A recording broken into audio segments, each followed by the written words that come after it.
the sex symbol of America in the 40s of the last century, one of the pillars of Hollywood. All this Clark Gable, an actor without whom the pictures It Happened One Night, Mutiny on the Bounty, Gone with the Wind would never have become part of the golden fund of world cinema. Clark was born in the first year of the 20th century in the state of Ohio. His father William Gable worked as an oil well driller, as he owned his own drilling rig. His mother, Adeline, suffered from a serious illness and died shortly after the birth of her son. At first, his father left his grandparents to take care of the 1-year-old, and then, married for the second time, he took the boy in with him. The stepmother, Jenny Dunlap, turned out to be an intelligent and very kind woman. She took care of Clark as if he were her own child, teaching him good manners, piano playing, neatness and respect for others. While studying at school, the boy learned brass instruments and played in the town band, as well as attended the school theater studio. His father,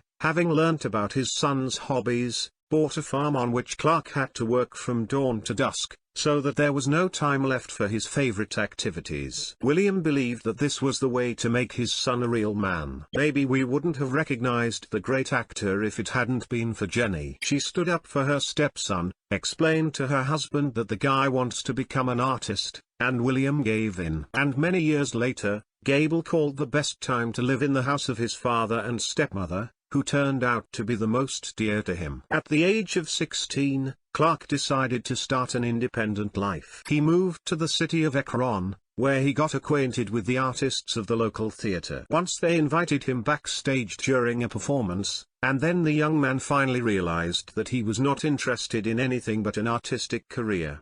He asked for a job at the theater where the only pay was tips. He lived in the theater and was happy about it. In the meantime, his relationship with his father had finally broken down, his stepmother had died, and Clark had nothing to hold him back. He went to Kansas City, where he worked part-time as a stagehand in the theater, as well as any other kind of work. Once in Portland, Gable began to attend acting classes Josephine Dillon. The teacher immediately drew attention to the handsome student and soon engaged with him alone. Josephine was older than Clark for 13 years, but this did not prevent them from marrying. She saw him as a Hollywood actor, and therefore invested in Gable to the maximum. Dillon took him to dentists and stylists, coaches and speech therapists, and after a while the diamond turned into a skillfully cut diamond. And Hollywood began to gradually subdue him. First there were a few silent films, The White Man, Forbidden Paradise, North Star, and then came the sound. Gable,